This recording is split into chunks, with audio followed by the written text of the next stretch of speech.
Welcome to Anxiety Slayer. I'm Shan Vanderleek here with my wonderful friend and co-host Ananga Sivyer. This week, we're discussing a listener question about the exhaustion that can accompany generalized anxiety. The question that came in said, how can I feel so anxious, like I could crawl out of my skin, and so tired at the same time? Which is so true.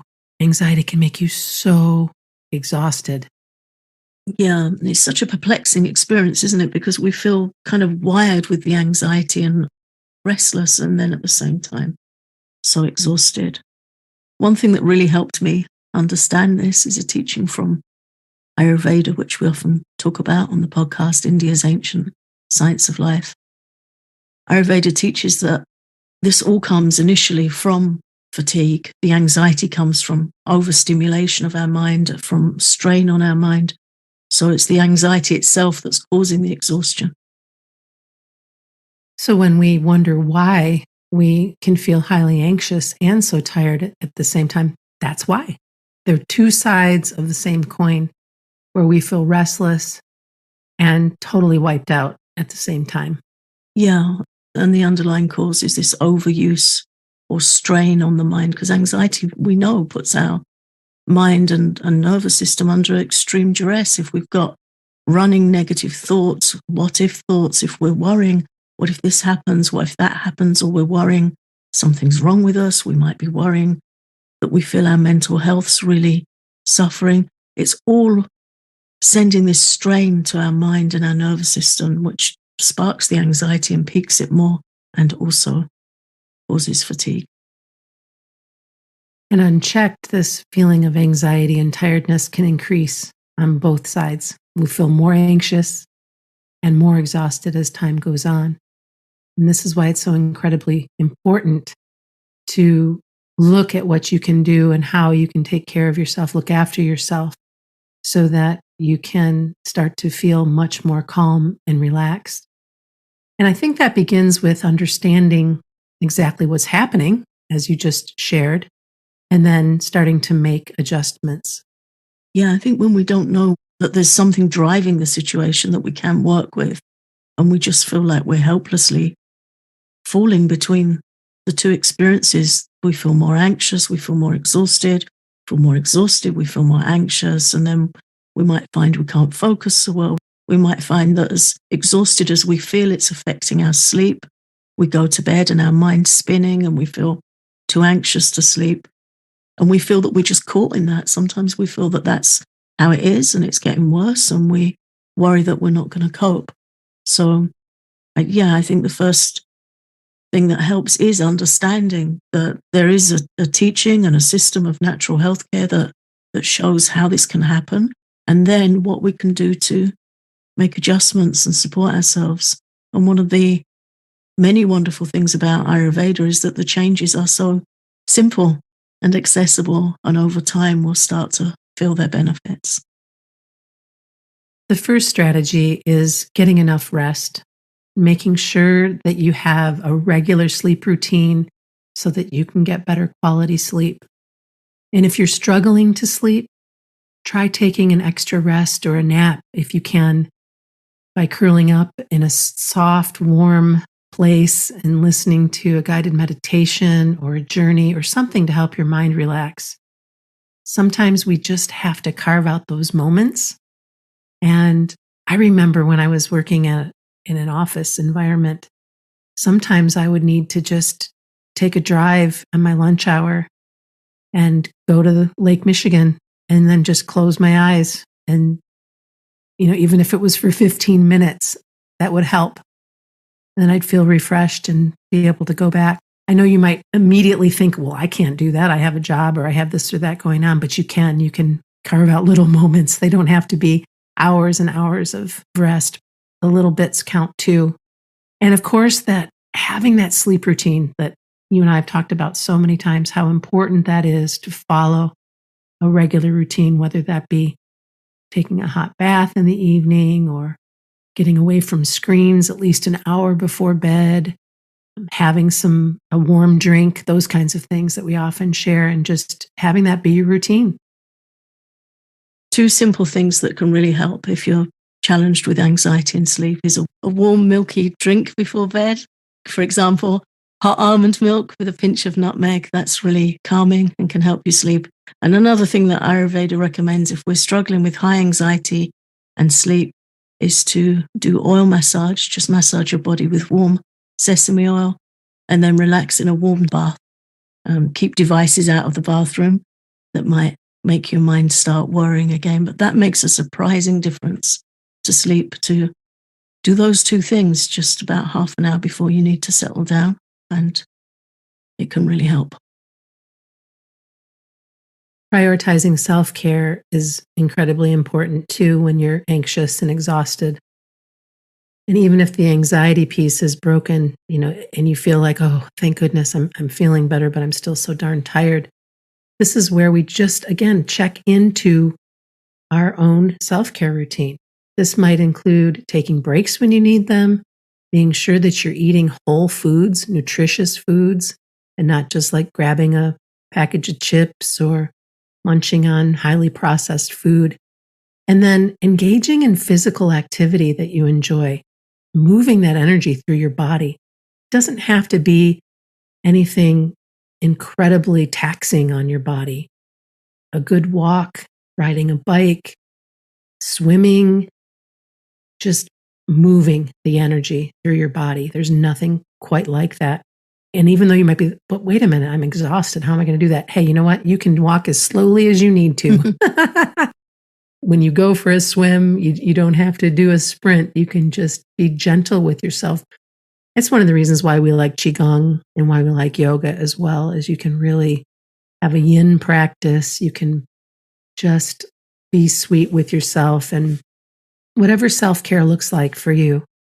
Yeah, it can be gentle, restorative yoga, which is mainly lying down. Mm-hmm. Really gentle when we're really tired. But yeah, to release those stress chemicals from our body and to set that intention of self-care. It's a very healing thing. We've been talking about this quite a bit recently, to set that intention of self-support when we feel anxious and exhausted, to turn to ourselves and say, okay, I'm going to do the best I can to help myself with this. That in and of itself is healing. It's a completely different approach and inward look to ourselves. Mm-hmm. So yeah, anything gentle. And that's where the practice of relaxation techniques comes in as well. We talk often about the potency of deep breathing exercises and meditations, progressive muscle relaxation, or any of the guided meditations that we've recorded over the years, or maybe you have some favorites outside of what we've recorded. These are going to help reduce anxiety and promote a sense of calm, which in turn is going to help manage the exhaustion that you're feeling. Yeah, it's a great way to rest the mind by easing the mind into that guided space where somebody else is holding space for you. It's such a beneficial thing because it stops the mind spinning its own narrative. It really helps us rest. And another piece that is important to bring forward is the overstimulation. When you are stressed and exhausted, overstimulation makes things so much worse. And how do we get overstimulated? Caffeine, electronic devices before bed, being involved in any negative news cycle or violent movies, anything that's just coming at you really fast. That's how I think of it. It's like, what can I slow down and what choice can I make instead of these overstimulating activities and choices? And we know from Ayurveda that overstimulation is the cause of the problem initially. That's the root of the problem, is the mind is overstimulated. It's got too much coming in and it gets tired and it gets anxious. So it's a really important area to work with. And it might take some adjusting because we're used to our chosen diversions. So often the way that it works more easily is to choose a replacement rather than try and just stop. Okay, I'm not going to do this or that before bed that you're accustomed to doing. Choose an upgraded replacement something calmer. Maybe there's a audiobook you can listen to instead of watching something on a screen. Ananga, that example is exactly what I've started doing because I got into a habit of watching shows. Not every time, but I'd get in the bath and I'd set up my laptop and I'd, watch a show or something in the bathroom. And I'm like, this isn't as relaxing as it could be. How about I listen to an audiobook, or how about I listen to a class, whatever it is, class du jour, because like you, I'm always interested in learning more and more and more. And it's made a difference. And it's not that I won't continue on occasion to watch something while I'm soaking, because I tend to stay in the bath a lot longer than 15 minutes. But just switching it up, making that choice to an audiobook or to something else if I want my mind engaged. Sometimes I don't want it engaged at all and I just want to soak quietly, but with nice music or whatever. Do what serves you well. Just avoid overstimulation. What is the point of hopping into a beautiful warm bath if you're going to watch some crazy high action movie? Not that that's what I was doing, but you get the drift. Yeah, because it's where our mind is that's affecting our body. Mm-hmm. Our body might be soaking in warm water, but if our mind's taking in overstimulating, dramatic information, it's firing that into our body. It's firing it into our nervous system. Yeah. So we're just not serving ourselves well. And it's difficult because we've become conditioned to distraction. When we're suffering, the last thing we want to do is be with our mind. Mm-hmm. If I've been going through a really difficult period of time, I can remember a couple of times in my life where the last thing I could bear to do would be to get in a bath with my head. Right. Just didn't want to be shut in a small area. Right. with my mind. So I had to tap for that. I had to really take care of myself until I could do it comfortably again. Do some EFT tapping to clear that I couldn't stand the thought of being with my head because it wasn't good company. My mind was going to bring up everything that was going on, everything I was worried about, and I didn't want to be stuck with that. Yeah. So we can tap to calm that down, but also simple thing like an audiobook or a beautiful guided journey. Shan, you recorded a guided journey on our Oasis collection, which I think runs for about 20 or 30 minutes, where you lead the listener through a journey through an island, walking through sand, and you're describing the nature around. Those kinds of things send a completely different message and experience to our nervous system. Mm-hmm. So again, it's finding what appeals to you, finding what works for you, but definitely rather than just cold turkey avoidance, upgrading those choices because they're not always easy to stop dead. Right. And then also be open to seeking professional help. If you're experiencing chronic exhaustion that's affecting your daily life, it's important to talk to a mental health professional who can help you develop an individualized treatment plan, somebody that can objectively listen and make suggestions so that you can feel more calm and relaxed and have more energy. Another wonderful thing about seeking help is that we shine light in the darker corners of our mind. We break the spell of fear by voicing it, by sharing it with somebody else. It makes a huge difference to anxiety recovery rather than just being fearful and, again, just being caught in your own narrative of worrying that there might be something wrong with you. When we speak and we share, we soon find that there are so many others who are sharing the same or similar experiences. This episode of Anxiety Slayer is sponsored by BetterHelp. It's super easy to get caught up in what everyone else needs from you and never take a moment to think about what you might need from yourself or for yourself. We give so much to our family, to our friends, to our jobs. But when we spend all of our time giving, it can leave us feeling stretched thin and anxious and burned out. And therapy can give you the tools to find more balance in your life so you can keep supporting others without leaving yourself behind. I worked with a BetterHelp therapist during the pandemic and had a really positive experience. Therapy isn't just for those who've experienced major trauma. It's also helpful for learning life balance skills, how to set boundaries, and it really empowers you to be the best version of yourself. If you're thinking of starting therapy, give BetterHelp a try.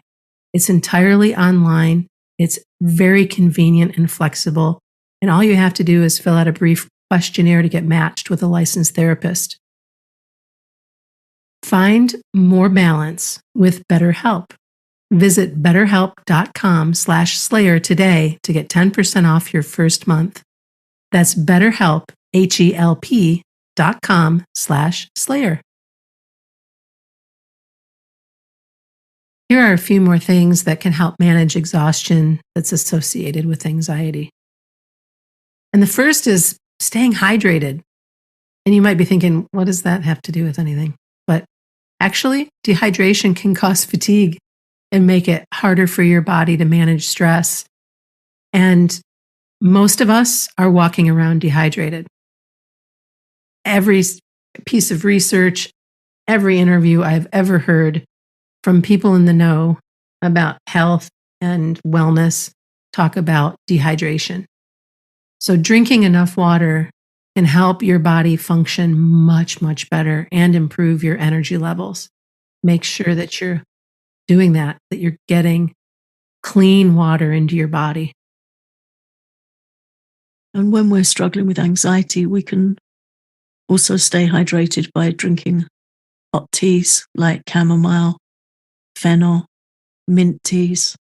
They're wonderful ways to hydrate the body, but those herbs are calming as well. And hot water cleanses the tissues and goes deeper into the body than cold. So that can be a really healthy addition. Since working with you, I don't put ice in my drinks anymore.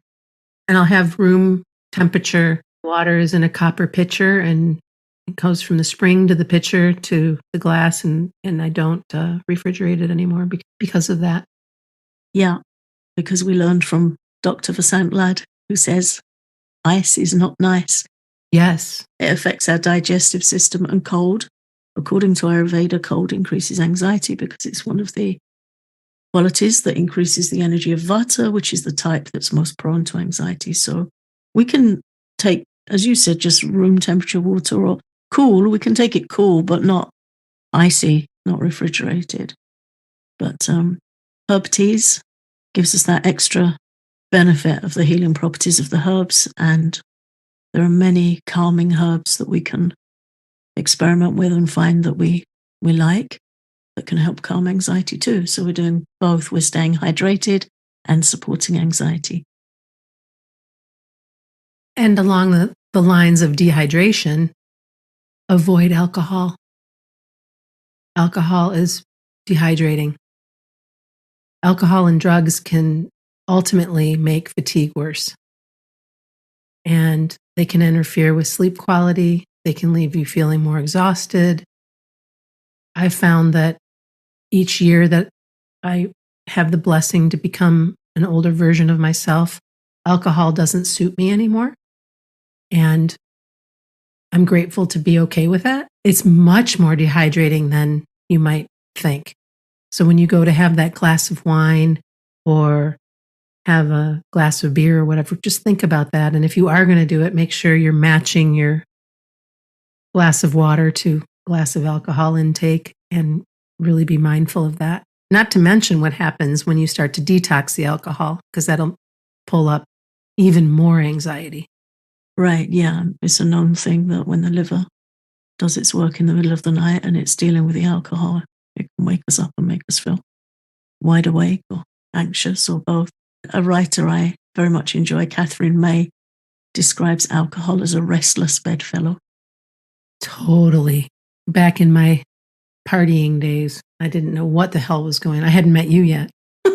We hadn't started doing Anxiety Slayer yet. And I just remember thinking, wow, I don't know that this is worth it this way that I feel in the middle of the night as my liver's trying to get rid of the poison I just introduced to it. Yeah. Next on the on the list is to take breaks, which we've already touched on briefly, but to allow time for regular breaks throughout the day or longer breaks throughout weekends or evening times if possible, just to help discharge stress and reduce the likelihood of burnout. Burnout and anxiety also go hand in hand. Even tiny breaks can be helpful. As we shared a few weeks ago, we shared a simple breathing exercise that takes 30 seconds to do. Even doing that a few times a day and setting yourself prompts, like you could think, okay, when I go to the restroom, I'm going to stretch and breathe for a minute.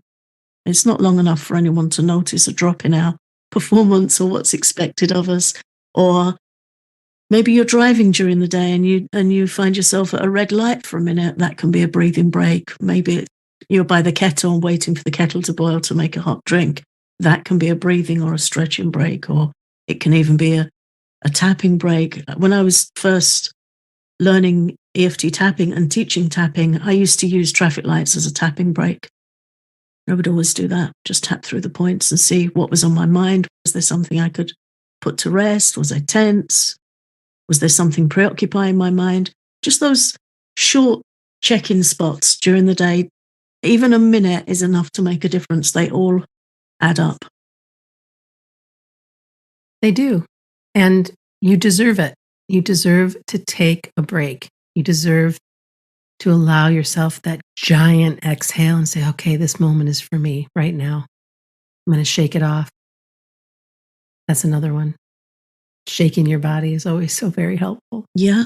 Or just putting a drop of lavender oil on the palm of your hand, rubbing your hands together. Just inhale that for a few seconds. So many little tricks we can bring into the day.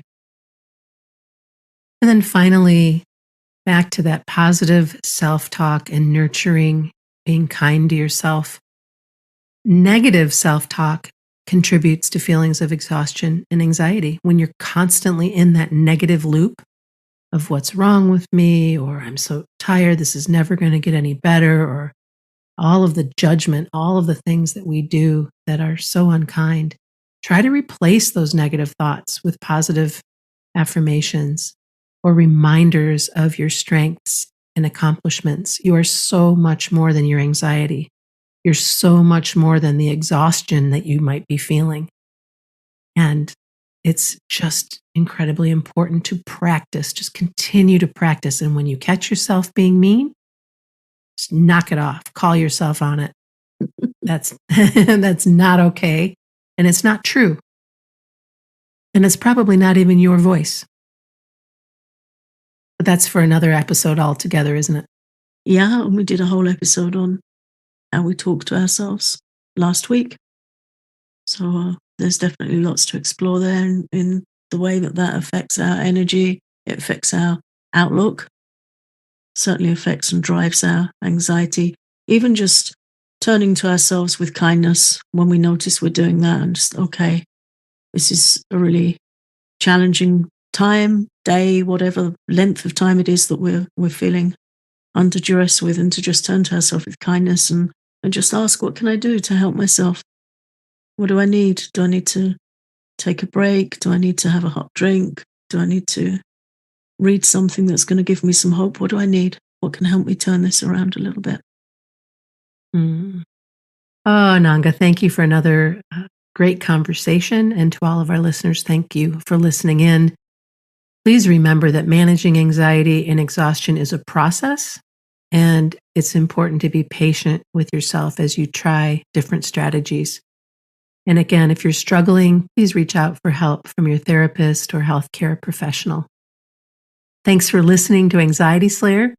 If you love our podcast, consider becoming a patron and get over 150 guided relaxations, tapping sessions, and Ayurvedic teachings for calming anxiety at patreon.com/anxietyslayer.